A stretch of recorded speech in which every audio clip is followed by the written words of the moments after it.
दोस्तों ISJN में आपका स्वागत है। दोस्तों हम लोग BAPSC के जो एग्ज़ाम है उसको फोकस करके एक सीरीज चला रहे थे 3000 कॉन्सेप्ट का। तो उसमें हम लोग देखा जाए BPSC के 56 से लेकर 70 तक सारे क्वेश्चन हम लोग रिवाइज कर रहे थे। एक रैपिड फायर के रिस्पेक्ट में कर रहे थे, जल्दी जल्दी से रिवाइज करना, क्योंकि मोस्टली क्वेश्चन देखा जाए उसके आसपास ही आते हैं। आप देखेंगे तो कई बार क्वेश्चन रिपीट होते हैं, ठीक है। इसलिए हम लोग एक काम कर रहे हैं, ठीक है। तो चलते हैं नेक्स्ट जियोग्राफी पोर्शन हम करते हैं। तो सबसे पहला देखा जाए क्वेश्चन बहुत इंपॉर्टेंट क्वेश्चन है। और भारत का सबसे बड़ा राज्य क्षेत्रफल की दृष्टि से कौन सा है? तो क्षेत्रफल के दृष्टि से देखा जाए राजस्थान सबसे बड़ा राज्य है। और अगर जनसंख्या के दृष्टि से देखा जाए तो उत्तर प्रदेश। अगर जनसंख्या के डेंसिटी के रिस्पेक्ट में देखा जाए तो वो बिहार है, ठीक है। तो राजस्थान का क्षेत्रफल है ये 3,42,239 किलोमीटर, ठीक है, स्क्वायर। सबसे बड़ा राज्य क्षेत्रफल के दृष्टि से। और जनसंख्या में सबसे बड़ा राज्य कौन है? उत्तर प्रदेश है। अगर जनसंख्या के डेंसिटी के घनत्व के प्रति देखा जाए तो बिहार है। नेक्स्ट आते हैं, भारत का सबसे छोटा राज्य क्षेत्रफल की दृष्टि से कौन है? तो ये कौन है? गोवा है। गोवा क्षेत्रफल की दृष्टि से सबसे छोटा राज्य है। देखा जाए गोवा का क्षेत्रफल 3,702 किलोमीटर है, ठीक है, और किलोमीटर स्क्वायर रहेगा। और GDP प्रति व्यक्ति के हिसाब से सबसे ऊपर बेसिकली यहाँ पे है। भारत का सबसे लंबा तटीय राज्य कौन सा है? तो ये बहुत इंपॉर्टेंट है। तटीय राज्य में सबसे लंबा गुजरात है।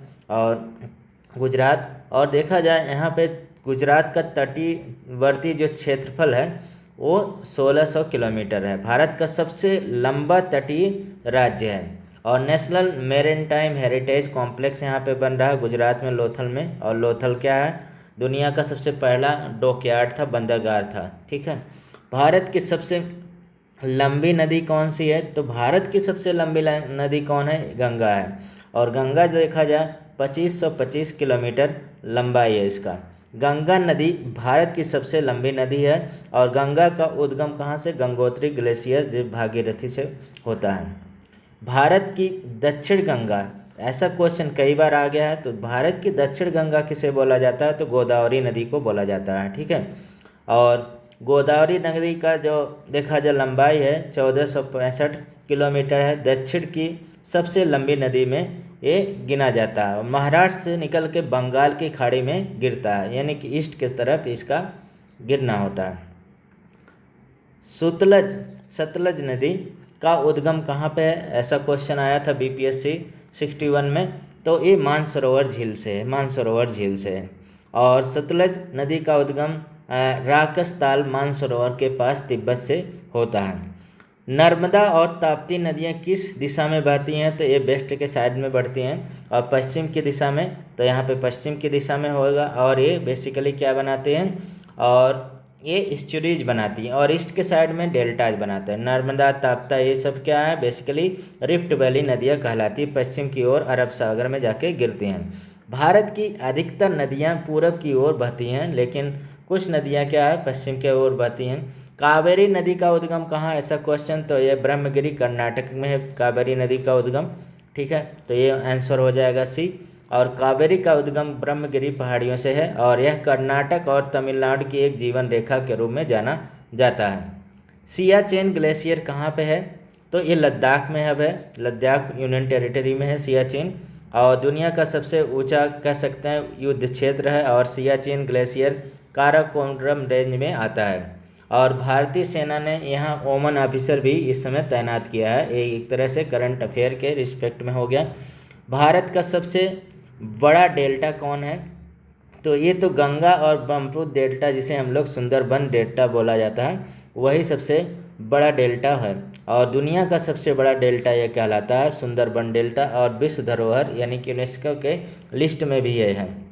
भारत का सबसे बड़ा पठार कौन है? तो भारत का सबसे बड़ा पठार दक्कन पठार है, ठीक है। और ये दक्कन पठार देखा जाए दक्षिण भारत का अधिकांश हिस्सा दक्कन पठार का है। और ज्वालामुखी मूल यहीं का कह सकते हैं, मूल का है। और ज्वालामुखी ज़्यादा यहाँ पे होता है। मिनरल हाउस किसे कहा जाता है? तो मिनरल हाउस जहाँ पे मिनरल ज़्यादा होता है वही बोला जाता है। तो पठारों में छोटा नागपुर पठार मिनरल हाउस के रूप में जाना जाता है, छोटा नागपुर। ये कई बार एग्जाम में पूछा गया है, ठीक है, जैसे 67 बीपीएससी में पूछा गया है। और यहाँ पे लौह अयस्क हो गया, कोयला हो गया, बॉक्साइड हो गया, मैग्नीज प्रचुर मात्रा में पाया जाता है। और झारखंड में कोल ब्लॉक नीलामी से राज्य की आय बेसिकली बढ़ी है झारखंड में, ठीक है।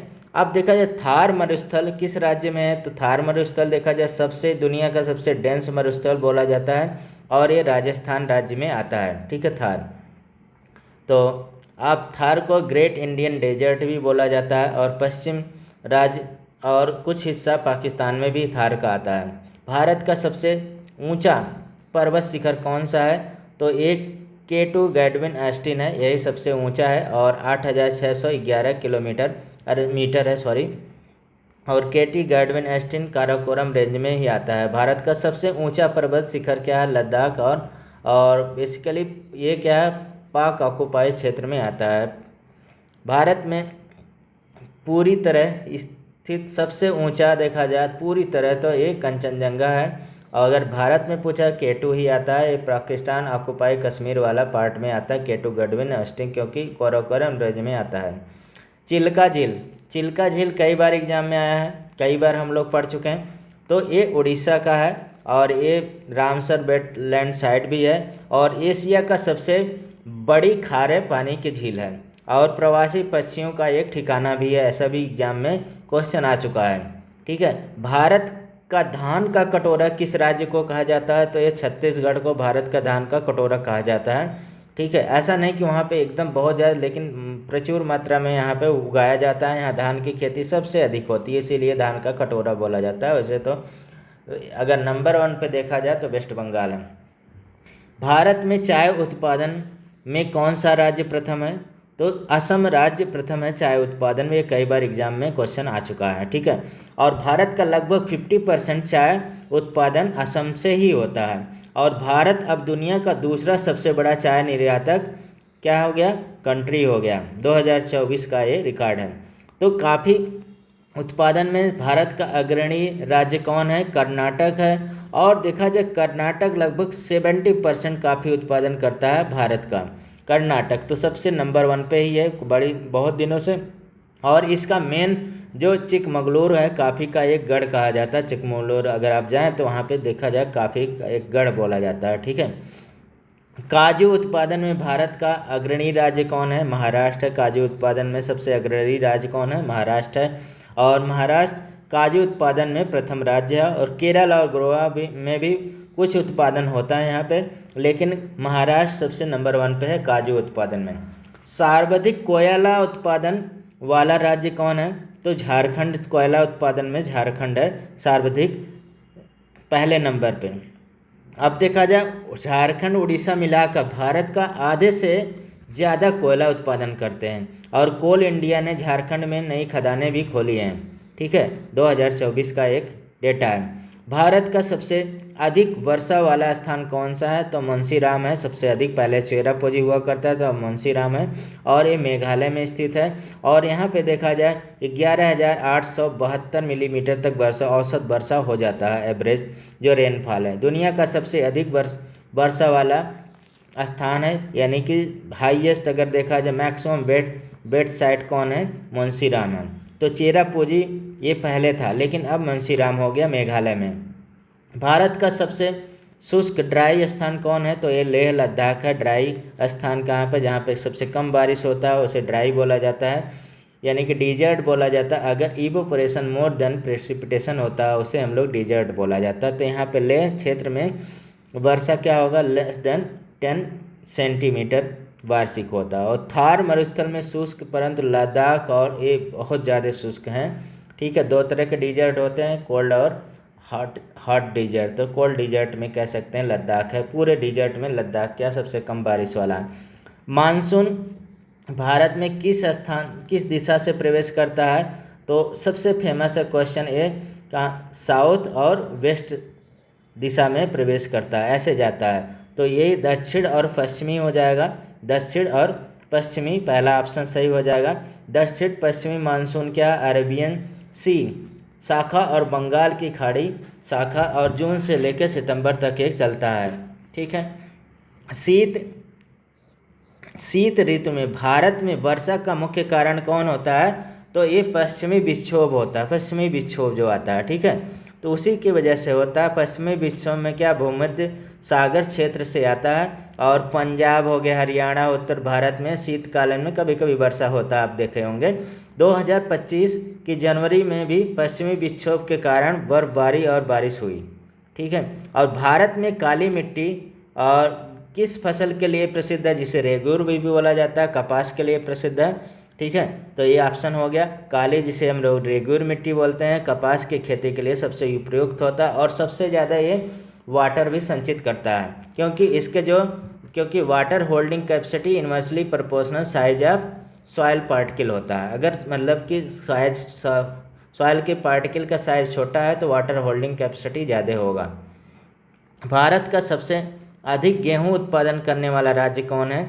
तो देखा जाए यहाँ पे थोड़ा सा देखा जाए उत्तर प्रदेश है इस समय, ये पुराना डेटा है, तो ये मध्य प्रदेश दिया हुआ है। ठीक है। तो यहाँ पे उत्तर प्रदेश हो जाएगा सबसे अधिक गेहूं उत्पादक। यूपी सबसे आगे था, यहाँ पे दिया हुआ। अब थोड़ा सा इसको करेक्ट करना है कि इस समय कौन है। तो इसमें देखा जाए यूपी ही सबसे आगे है इस समय। ठीक है। और मध्य प्रदेश दूसरे स्थान पे, पंजाब में हाई यील्डिंग होता है, सबसे ज़्यादा पर कैपिटा प्रोडक्शन होता है। एमपी ने गेहूं उत्पादन में एक प्रथम स्थान यहाँ पे लिखा हुआ है, तो ये द्वितीय स्थान पे है, ये काट दीजिए। भारत का सबसे अधिक धान उत्पादन करने वाला राज्य कौन सा है? तो धान उत्पादन में पश्चिम बंगाल है, और सबसे अधिक धान उत्पादन, इसके बाद यूपी और पंजाब आते हैं। ठीक है। भारत का सबसे अधिक गन्ना उत्पादन करने वाला राज्य कौन है? तो ये उत्तर प्रदेश ही है। गन्ना उत्पादन में भी उत्तर प्रदेश है, और भारत का 45% गन्ना उत्पादन अकेले यूपी करता है। और इथेनॉल उत्पादन नीति के कारण यूपी में के गन्ना किसानों को एक लाभ कह सकते हैं हो रहा है, क्योंकि उससे गन्ना का प्राइस बढ़ता है। ठीक है। भारत का सबसे अधिक कपास उत्पादन करने वाला राज्य कौन सा है? तो ये गुजरात है, और महाराष्ट्र गुजरात ही ज़्यादातर उगाते हैं। तो गुजरात महाराष्ट्र कपास मिला के 60% कपास का उत्पादन करते हैं। भारत का सबसे अधिक चाय उत्पादन करने वाला राज्य फिर से आ गया, तो असम हो गया। ठीक है। 50%, और डिब्रूगढ़ जोराहाट चाय क्षेत्र के लिए फेमस है। भारत के हरित क्रांति किस फसल से जुड़ा हुआ है? तो धान और गेहूं से जुड़ा हुआ है। ठीक है। तो पहला हो गया। और हरित क्रांति कब आया? 65 से लेकर 68 तक था, और इसमें गेहूं और धान के हाई यील्डिंग वैरायटी सीड उपयोग किए। और ये बेसिकली देखा जाए father of green revolution of India MS Swaminathan है। और फादर ऑफ ग्रीन रिवोल्यूशन तो कौन है ये आप बताइएगा। नॉर्मन बोरलॉग हैं, तो याद करिएगा। ठीक है। और हरित क्रांति के जनक भी बोला जाता है भारत के, और वैसे नॉर्मन बोरलॉग हैं पूरा ओवरऑल वर्ल्ड के। भारत में श्वेत क्रांति किससे जुड़ा हुआ है? तो दूध उत्पादन से जुड़ा हुआ है, और ये नाम यहाँ पे देखा जाए 1970 से शुरू हुआ, और ये बेसिकली इनके फादर कौन है? डॉक्टर वर्गीज कुरियन है श्वेत क्रांति के। और भारत के नीली क्रांति किससे जुड़ी है? तो ये मछली से जुड़ा है, मछली उत्पादन से है।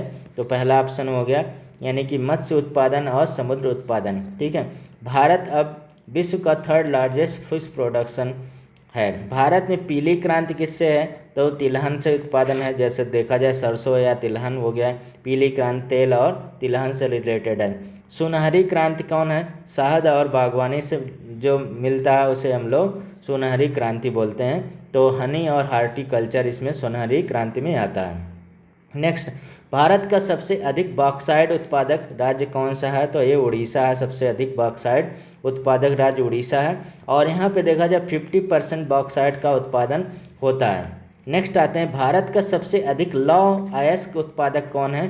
तो ये उड़ीसा है, लौह अयस्क में तो उड़ीसा राज्य आता है। ऐसा एग्जाम में कई बार आता है। लौह अयस्क का सबसे बड़ा उत्पादक कौन है? जैसे कि कियोंझर है, और बारीवेल क्षेत्र यहाँ का फेमस है उड़ीसा का। ठीक है। भारत का सबसे अधिक मैग्नीज उत्पादक कौन सा राज्य करता है? तो महाराष्ट्र करता है। मैग्नीज उत्पादन में महाराष्ट्र अग्रणी है, और इसके लिए नागपुर और बालाघाट क्षेत्र फेमस है। नागपुर और बालाघाट क्षेत्र आप यहाँ पे फेमस होता है मैग्नीज के उत्पादन। भारत का सबसे अधिक अभ्रक उत्पादक राज्य कौन है? अभ्रक उत्पादक में तो आंध्र प्रदेश है अभ्रक उत्पादक में, ठीक है। और देखा जाए इसमें नेल्लोर बेल्ट जो है विश्व प्रसिद्ध अभ्रक उत्पादक के रूप में जाना जाता है।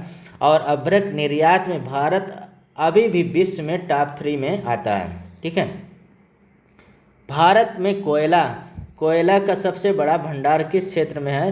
तो दामोदर घाटी। ये कई बार एग्जाम में आया है, तो दामोदर घाटी कोयला के लिए सबसे फेमस है। और यहाँ पे देखा जाए झारखंड और पश्चिम बंगाल क्षेत्र आता है। जैसे देखा जाए झरिया, बोकारो और रानीगंज आप जानते हैं बहुत फेमस है कोयला के लिए। झरिया, बोकारो और रानीगंज, ये मतलब प्लेस का नाम आपको याद रहना चाहिए, ठीक है। नेक्स्ट आते हैं इसके बाद, भारत का सबसे बड़ा औद्योगिक क्षेत्र कौन सा है? सबसे बड़ा औद्योगिक क्षेत्र, तो सबसे बड़ा औद्योगिक क्षेत्र देखा जाए कोलकाता और हुगली वाला क्षेत्र सबसे बड़ा औद्योगिक क्षेत्र में माना जाता है। तो जिसमें जूट, इस्पात और इंजीनियरिंग, रसायन उद्योग का विकास हुआ है। और इसमें देखा जाए जमशेदपुर में क्या है? टाटा स्टील का फैक्ट्री है। पुणे और मुंबई का कपड़ा और आईटी सेक्टर है। तो ये सबसे बड़ा एक तरह से औद्योगिक क्षेत्र के रूप में कोलकाता और हुगली क्षेत्र आता है। नेक्स्ट आते हैं जमशेदपुर किसके लिए फेमस है? तो अभी हमने पढ़ा लौह, इस्पात और उद्योग के लिए फेमस है, तो पहला ऑप्शन यहाँ पे हो गया। और जमशेदपुर में झारखंड में जमशेदपुर है। और देखा जाए Tata iron and steel company 1907 में। और दामोदर घाटी क्षेत्र से लौह, अयस्क और कोयले का उत्पादन। भारत में पहला लौह इस्पात संयंत्र कहाँ स्थापित हुआ? तो जमशेदपुर 1907 में हुआ था। और जमशेदपुर कहाँ है? ये झारखंड में आता है, ठीक है। तो ये आते हैं। फिर Tata iron and steel company Asia का पहला आधुनिक इस्पात संयंत्र है। भारत का पहला सार्वजनिक क्षेत्र का इस्पात संयंत्र कौन सा है? तो सार्वजनिक क्षेत्र का राउरकेला था, ठीक है। और ये राउरकेला कहाँ में? उड़ीसा में है। और ये जर्मनी और सोवियत के सहयोग से बना था। और योजना आयोग के तहत 1950 में स्थापित किया गया था राउरकेला, और उड़ीसा में है। भारत का सबसे बड़ा लौह इस्पात संयंत्र कौन सा है? तो भिलाई छत्तीसगढ़ में है, ठीक है, भिलाई। तो ये भिलाई नाम याद रखिएगा। और भिलाई स्टील प्लांट 1959 में रूस की मदद से बना था और भारत का सबसे बड़ा इस्पात संयंत्र है। भिलाई प्लांट में 2024 में हरित हाइड्रोजन से स्टील उत्पादन का ट्रायल किया गया, ठीक है। यानी कि ग्रीन हाइड्रोजन से इस्पात बनाया जाएगा, कोयले से नहीं। आगे चलते हैं। भारत का मैनचेस्टर किसे कहा जाता है? तो अहमदाबाद को भारत का मैनचेस्टर बोला जाता है, ठीक है। कपड़ा उद्योग का प्रमुख केंद्र है और इंडिया मैनचेस्टर कहा जाता है इसे। और मैनचेस्टर ऑफ साउथ इंडिया किसे बोला जाता है? तो एक कोयम्बटूर को बोला जाता है। यहाँ भी कपड़ा का वो तमिलनाडु में है। और कपड़ा उद्योग के कारण कोयम्बटूर को दक्षिण भारत का मैनचेस्टर बोला जाता है। चितरंजन किस उद्योग के लिए प्रसिद्ध है? तो चितरंजन देखा जाए रेल इंजन यानी कि लोकोमोटिव वर्क के लिए फेमस है। तो रेल इंजन वहाँ पे बनता है चितरंजन पश्चिम बंगाल में है और रेल इंजन बनाने का केंद्र है। भारत का सबसे बड़ा शुगर उत्पादक राज्य कौन है? तो उत्तर प्रदेश ही है, ठीक है यहाँ पे। और 45% गन्ना उत्पादन करता है और गन्ने से शुगर और इथेनॉल उत्पादन किया जाता है। भारत का सबसे बड़ा कपड़ा उद्योग केंद्र कौन सा है? तो मुंबई एक तरह से सबसे बड़ा कपड़ा उद्योग केंद्र है और मुंबई कपड़ा उद्योग का प्रमुख केंद्र है। और यहाँ पे पहले कॉटनोपोलिस कहा जाता था, इसे कॉटनोपोलिस भी बोला जाता था मुंबई को, ठीक है। तो आप ध्यान रखिएगा। भारत में सबसे बड़ा कोयला उत्पादक क्षेत्र कौन है? तो कोयला उत्पादक क्षेत्र इसमें देखा जाए झरिया है सबसे बड़ा, ठीक है। अभी हमने नाम लिया था आपका, ठीक है। ऊपर झरिया झारखंड का है और झरिया कोयला क्षेत्र में उच्च गुणवत्ता वाला कोकिंग कोयला यहाँ पे निकाला जाता है। झरिया खदानों की आग पर नियंत्रण हेतु केंद्र सरकार की नई योजना बनाया गया 2025 में। नेवली किस खनिज के लिए प्रसिद्ध है? तो नेवली निगलाइट के लिए प्रसिद्ध है। और इस कोयला लिग्नाइट जो कोयला होता है उसके लिए नेवली प्रसिद्ध है। और नेवली कहाँ पे है? तमिलनाडु है। और लिग्नाइट भूरा कोयला का बड़ा एक क्षेत्र है, भूरा जो कोयला होता है, भारत का सबसे बड़ा तेल रिफाइनरी कहाँ पे है? जामनगर गुजरात में है। आप जानते हैं जामनगर गुजरात, ठीक है। तो रिलायंस की रिफाइनरी है, विश्व की सबसे बड़ी रिफाइनरी है जामनगर गुजरात में। और बरौनी किस उद्योग के लिए फेमस है? तो ये भी तेल रिफाइनरी के लिए फेमस है बरौनी। तो ये भी हो गया बरौनी बिहार। और तेल रिफाइनरी और खाद का कारखाना यहाँ पे है। भारत का सबसे बड़ा बंदरगाह कौन सा है? तो कांडला बंदरगाह, जो दीनदयाल पोर्ट अब कहा जाता है, वो सबसे बड़ा बंदरगाह भारत का है और इसे दीनदयाल पोर्ट कहा जाता है। पश्चिम भारत का सबसे बड़ा क्या है? बंदरगाह। भारत का सबसे व्यस्त हवाई अड्डा कौन सा है? तो ये दिल्ली का हवाई अड्डा है, इंदिरा गांधी, ठीक है। IGI एयरपोर्ट है और यात्री संख्या और उड़ान आवागमन में सबसे व्यस्त है। और IGI ने 2024 में 7 करोड़ से अधिक यात्रियों का बेसिकली यहाँ से संभाला। भारत का पहला मेट्रो रेल प्रोजेक्ट कहाँ शुरू हुआ? ये कोलकाता में शुरू हुआ पहला। तो ये इम्पॉर्टेंट हो जाता है, 1984 में ही शुरू हुआ। एशिया का पहला मेट्रो कोलकाता का। और दिल्ली में मेट्रो 2002 दूसरा प्रमुख नेटवर्क है ये। भारत की सबसे लंबी राष्ट्रीय राजमार्ग NH44 कहाँ से है? तो श्रीनगर से कन्याकुमारी है। तो श्रीनगर से कन्याकुमारी। और 3745 किमी है। भारत का सबसे लंबा हाईवे कहा जाता है। भारत का सबसे बड़ा रेल नेटवर्क किस राज्य में है? तो उत्तर प्रदेश में सबसे बड़ा रेल नेटवर्क, यूपी में सबसे बड़ा रेल नेटवर्क है। भारत की पहली बुलेट ट्रेन परियोजना कहाँ चली? तो ये मुंबई और अहमदाबाद में चली।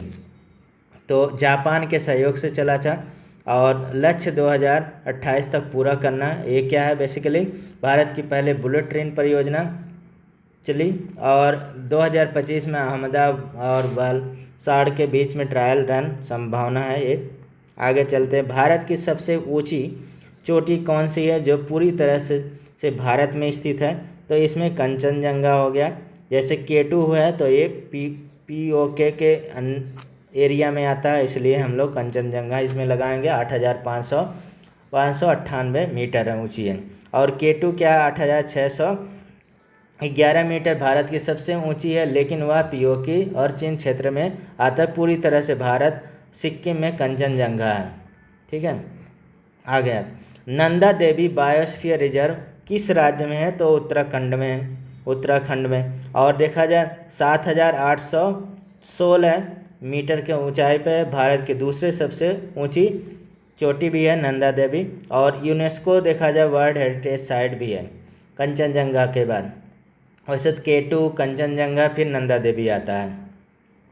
भारतीय थल मार्ग की सबसे लंबी सीमा भारत की किस क्षेत्र में लगती है? तो ये बांग्लादेश में लगती है और 4,096 मीटर है। और भारत की सबसे लंबी अंतर्राष्ट्रीय सीमा बांग्लादेश से लगती है। भारत बांग्लादेश व्यापार गलियारा तेज़ी से बेसिकली बढ़ रहा है।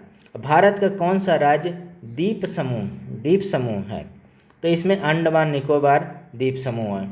और बंगाल की खाड़ी 572 द्वीप है और पोर्ट ब्लेयर और इसकी राजधानी है। और इसका नाम बदल के रखा गया क्या? आप थोड़ा सा पढ़िएगा और कमेंट में हमें बताइएगा।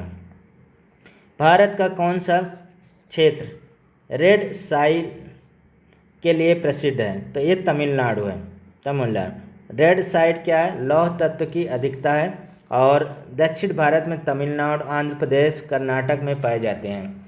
और रेड जो मतलब सॉयल, ये सॉइल लिखा है, सॉयल होगा रेड सॉयल। तो रेड सॉयल यहाँ पे ज़्यादा आता है, ठीक है। ये थोड़ा सा रेड सॉयल। आगे ब्लैक सॉयल किस नाम से जाना जाता है? तो रेग्यूर सॉयल बोला जाता है, रेग्यूर मिट्टी बोला जाता है। महाराष्ट्र, गुजरात, मध्य प्रदेश में पाया जाता है। कपास के लिए ये सबसे अच्छा सॉयल माना जाता है।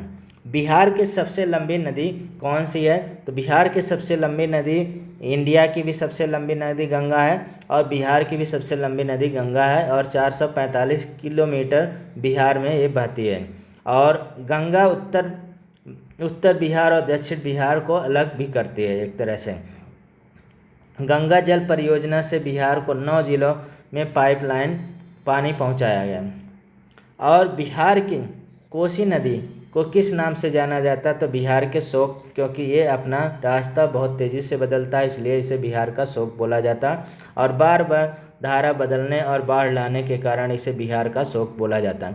बिहार का खनिज भंडार किस क्षेत्र को कहा जाता है? तो छोटा नागपुर और पठार का दक्षिण भाग है। और छोटा नागपुर पठार का दक्षिण भाग झारखंड अलग से पहले ये, ठीक है। और यहाँ लौह अयस्क, कोयला, बॉक्साइट प्रचुर मात्रा में पाया जाता है। बिहार में मिका उत्पादन का प्रमुख क्षेत्र कौन सा है? मिका उत्पादन का तो हजारीबाग है माइका उत्पादन का।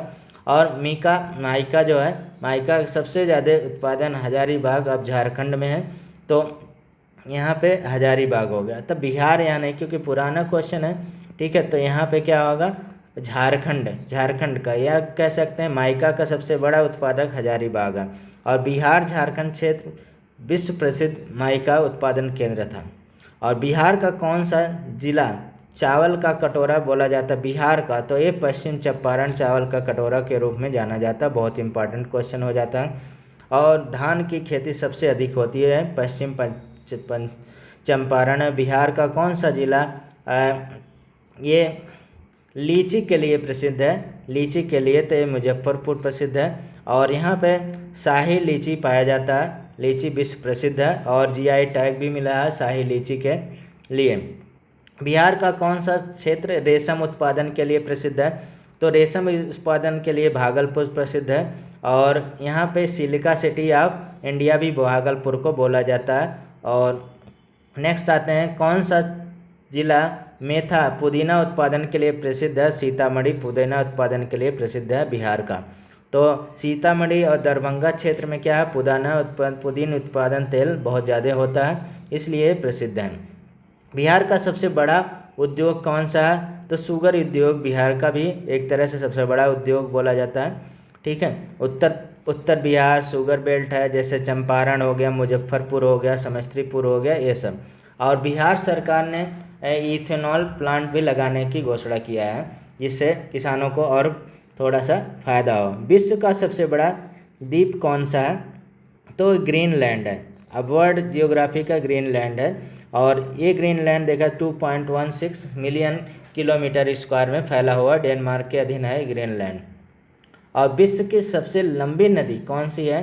तो अमेजन नदी है लंबी नदी में। अमेजन साउथ अमेरिकन में आता है। अमेजन नील सभी लंबा माना जाता है और 6,992 किलोमीटर है नील से भी। अमेजन बेसिन जंगल की आग ने अंतर्राष्ट्रीय चिंता बढ़ाई, वहाँ पे जंगल की आग बहुत लगती है अमेजन बेसिन। और इसे देखा जाए वर्ल्ड का लंग्स बोला जाता है, क्योंकि सबसे 20% पूरे वर्ल्ड का ऑक्सीजन कौन बनाता है?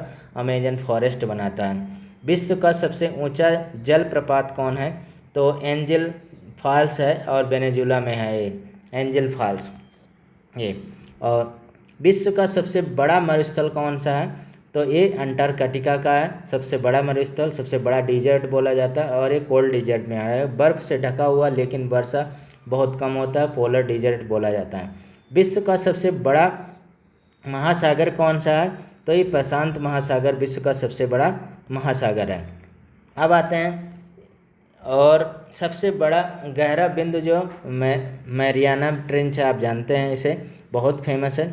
और पृथ्वी का नीला ग्रह किसे बोला जाता है? तो मतलब पृथ्वी का नीला ग्रह, वैसे नीला ग्रह तो पृथ्वी ही बोला जाता है, नीला नीला ऊपर से दिखता है पानी की वजह से, इसलिए ब्लू प्लैनेट बोला जाता है।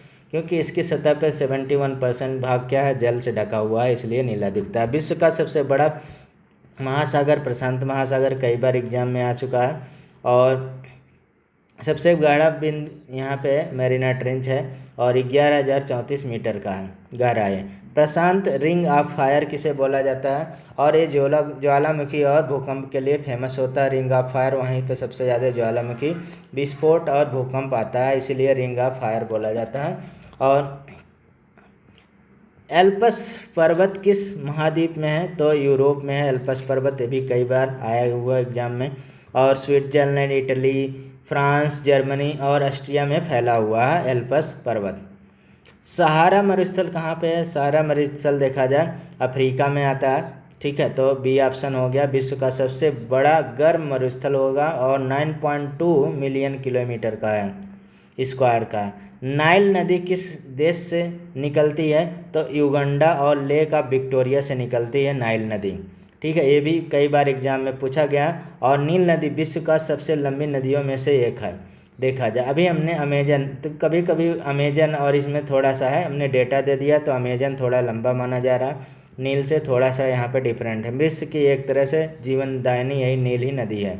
विक्टोरिया झील कहाँ पे है? तो विक्टोरिया झील अफ्रीका में है और अफ्रीका से सबसे बड़ी झील है और ये तंजानिया, केन्या और उगांडा में फैला हुआ है, 3 जगह है। ये बहुत इंपॉर्टेंट होता है, पूछा जाता है किस कहाँ पे है? तंजानिया, केन्या और उगांडा, आप याद रखिए। एडीज पर्वत किस महाद्वीप से आता है? तो दक्षिण अफ्रीका महाद्वीप से आता है। दक्षिण अमेरिका एडीज आता है, अफ्रीका नहीं, अमेरिका, साउथ अमेरिका। दुनिया का सबसे लंबा महाद्वीप पर्वत श्रृंखला 7,000 किलोमीटर का है और ये देखा, ये इसमें चिली हो गया, अर्जेंटीना हो गया, पेरू हो गया और बोल्विया आते हैं इसमें। ठीक है, और ग्रेट बैरियर रीफ कहाँ पे है? तो ऑस्ट्रेलिया में ग्रेट बैरियर रीफ है और दुनिया का सबसे बड़ा प्रवालभित है कोरल रीफ है, ग्रेट बैरियर रीफ, और ये क्वींसलैंड तट के पास है, क्वींसलैंड। और ग्लोबल वार्मिंग के कारण कोरल ब्लीचिंग हो की समस्या बढ़ रही है, आप जानते हैं, इसलिए थोड़ा सा क्वेश्चन फेमस हो जाता है। डेड सी किसके लिए प्रसिद्ध है? डेड सी खारे पानी के लिए प्रसिद्ध है, सबसे ज़्यादा डेड सी इसमें खारे पानी है। और देखा जाए, डेड सी जॉर्डन और इजराइल के बीच है और 30% से अधिक खारा, इसमें पानी में कोई जीव कुछ भी नहीं उगता क्योंकि इतना ज़्यादा कंसंट्रेट रहता है। ओजोन परत किस परत में पाया जाता है? तो समताप मंडल में पाया जाता है। देखा जाए, एग्जाम सितंबर में हो रहा है, ठीक है, तो ओजोन डे बहुत इंपॉर्टेंट हो जाता है। ओजोन डे 16 सितंबर को मनाया जाता है, आप याद रखिए, ये कई बार एग्जाम में पूछा गया है एक तरह से। तो ये 10 से लेकर 50 किलोमीटर ऊंचाई पर है। सूर्य की हानिकारक पराबैंगनी किरणों से रक्षा करना है, ठीक है ये। अब देखा जाए, मॉन्ट्रियल प्रोटोकॉल के कारण ओजोन परत में सुधार जारी हुआ है, ठीक है, और ये 16 सितंबर मनाया जाता है, कौन सा? ओजोन डे के रूप में, O3 डे के रूप में। ग्रीन हाउस गैस में प्रमुख गैस कौन है? कार्बन डाइऑक्साइड है, सबसे प्रमुख गैस होता है, और इसके साथ मीथेन है, नाइट्रस ऑक्साइड, जलवाष्प, और ये सब ग्लोबल वार्मिंग के लिए सब जिम्मेदार होते हैं और इसे ग्रीन हाउस गैसेस बोला जाता है। भारत में राष्ट्रीय पर्यावरण योजना 1986 में हुआ, यानी कि इन्वायरमेंट एक्ट। और ये देखा जाए, भोपाल ट्रेजेडी के बाद आया, तो पर्यावरण संरक्षण अधिनियम, उसके पहले कोई ऐसा पर्यावरण से रिलेटेड नहीं था। एक तरह से बहुत बड़ा ये एक्ट है 1986, इसमें बहुत चीज़ें आता है और प्रदूषण नियंत्रण का मेन उद्देश्य था इसका, कई बार एग्जाम में आएगा। सुंदरबन किसके लिए प्रसिद्ध है? तो सुंदरबन रॉयल बंगाल टाइगर के लिए प्रसिद्ध है और यूनेस्को वर्ल्ड हेरिटेज साइट है। और ये गंगा ब्रह्मपुत्र डेल्टा भी सबसे बड़ा डेल्टा, सुंदरबन डेल्टा दुनिया का सबसे बड़ा डेल्टा है। काजीरंगा राष्ट्रीय उद्यान कहाँ है? असम में है, ठीक है, तो ये भी कई बार एग्जाम में आया है। तो एक सींग वाले गैंडे यानी कि 1 हॉर्न राइनोसॉरस का एक जगह है विश्व में, एक कौन सा? काजीरंगा नेशनल पार्क, और असम का। वाल्मीकि राष्ट्रीय उद्यान, अब देखा जाए, वाल्मीकि राष्ट्रीय उद्यान कहाँ? पश्चिमी चंपारण में है, तो ये बिहार हो गया, बहुत इंपॉर्टेंट हो गया बिहार के रिस्पेक्ट में। बिहार का एकमात्र राष्ट्रीय उद्यान है जो वाल्मीकि राष्ट्रीय उद्यान है और यहाँ पे टाइगर रिजर्व भी है और यहाँ बाघों की संख्या भी एक तरह से बढ़ रही है। और साइलेंट वैली राष्ट्रीय उद्यान कहाँ पे है? एक केरला में होता है, ठीक है, केरला जैव विविधता का एक हॉट स्पॉट है, पश्चिमी घाट जो हॉट स्पॉट। और सुंदरबन किस नदी प्रणाली का डेल्टा है? तो गंगा और ब्रह्मपुत्र, कई बार एग्जाम में देखा जाए रिपीट हो रहा, वही बार बार। ग्लोबल वार्मिंग कई बार रिपीट हो रहा है, मुख्य कारण का कार्बन डाइऑक्साइड हो गया, वहाँ CO2 लिखा है, यहाँ कार्बन डाइऑक्साइड हो गया। पेरिस समझौता किससे संबंधित है? पर्यावरण और जलवायु परिवर्तन से संबंधित है पेरिस, और 2015 में हुआ था, COP21 बोला जाता है। ग्लोबल वार्मिंग 2 डिग्री नीचे करना है, मतलब 2 डिग्री से नीचे करना है, 2 डिग्री सेल्सियस से। भारत ने COP28 दुबई में रिन्यूएबल एनर्जी लक्ष्य बढ़ाने की घोषणा किया। अब देखा जाए, ये तो हमारा जियोग्राफी का हो गया। अब नेक्स्ट पार्ट हम लोग इकोनॉमी का करेंगे नेक्स्ट।